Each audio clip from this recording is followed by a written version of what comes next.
ሰላም እንዴት ናችሁ? ዛሬ የምንገኘው ማክራና የመነጽር ስራ ቦታ ነው። የአሌቲው አመቶች ሲገባ ከሚሰጡ ጊፍቶች ውስጥ አንዱ ቦታ ነው ያለ ነው። ሶ ኦሬዲ የአይን ህክምናው ምናምን ነገር አድርጌያለሁ። ሶ እዚህ መነጽሩን መውሰድ ነው የሚሆንብኝ። እስኪ ወደ ውስጥ እንግባ። እንዴት ነሽ እናቴ? ሰላም ነው? ሁሉ ሰላም አለን። ምን አይነት መነጽሮችን እናንተ ጋር ይገኛል? አጠቃላይ ሙሉ የህክምና ትዕዛዞችን እንሰራለን እና ደግሞ ለፀሐይ፣ ለኮምፒውተር ኤዲቲንግ፣ ለማንኛውም ትዕዛዝ የሚሆን ስራ እንሰራለን። ለሽማቸው ማሰራት ይቻላል። ለትልቅ፣ ለአዋቂ፣ ለህፃናት ለሁሉም እድሜ ክልል የሚሆን የተለያየ አማራጭ ያላቸው መነጽሮች አሉ።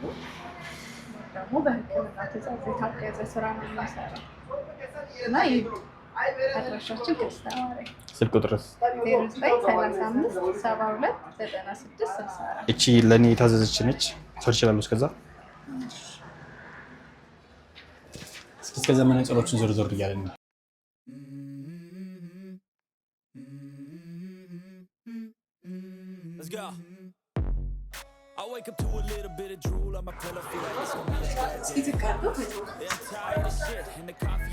አይወርድም በቃ ከዚህ በላይ ይዞኝ እኮ ነው። እዚህ ጋር ይዞኝ እኮ ነው።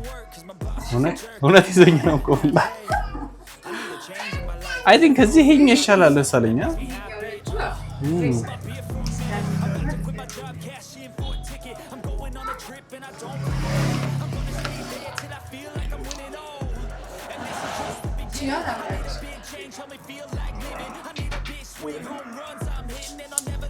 ሰላም ፕሮፌሰር አሌክስ እባላለሁ።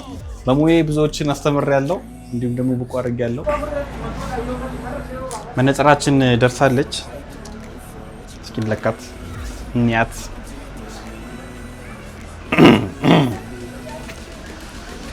ሰላም እንዴት ናችሁ? አሌክስ እባላለሁ፣ ፕሮፌሰር ነኝ። አልነበረኝ ዩቲዩበር ነኝ። በጣም ደስ ሲለኝ ያምራል። አንተ ስለሆነ ነው አሁን ጥቁር ነገር የሚያደርገው። ኦኬ አይደለም፣ ፀሐይ ላይ ሲሆን ይጠቁራል። ናይስ።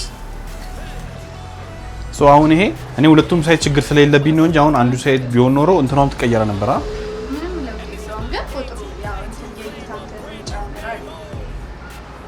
ጋይስ እንግዲህ እቺን የመሰለች መነጽር ከዚህ በኋላ ሳረግ ብታዩኝ አትበል ስድ አይቻለሁ። ብቻ ማክሪያና መነጽር ስራ ቦታ የኔ መሰለ መነጽር አለ፣ ጊቫዌ አለ እና ለሱ እንግዲህ አሬቱ ዋና ቻናል ላይ ታይወጣላችኋል። ቀጣይ ሳምንት መምጣት ይችላል ወይስ ከበዓል በኋላ? ቀጣይ ሳምንት የሚወጡ ጣዎች ላይ የዚህ መነጽር ተሸላሚ ይሆናሉ። ለሁላችሁም መልካም እድል ብያለሁ። ሰው ፋሚሊያን ሲወላችሁ ለአንድ ሰው ጊቫዌ ከዩቲዩብ ከሚወጣለ ሰው ውስጥ ይሰጣል። ከዛ ውጪ ሌላ ምን ነገር አለ ወጣችን? ሌላው ደግሞ አሌን ብሎ ለመጣ 10 ሰው ከዛ ውጭ ላለው እንጨምራለን አንድ መነጽር። ስለዚህ 10 ሰው ከመጣ አንድ ይጨመራል ተብሏል። እንግዲህ ሁላችሁ መጣችሁ ማክሪያና መነጽር ስራ መነጽሮቻችሁን አሰሩ፣ እንዲሁም ደግሞ አገልግሎቶችን መጠቀም ትችላላችሁ። እናመሰግናለን።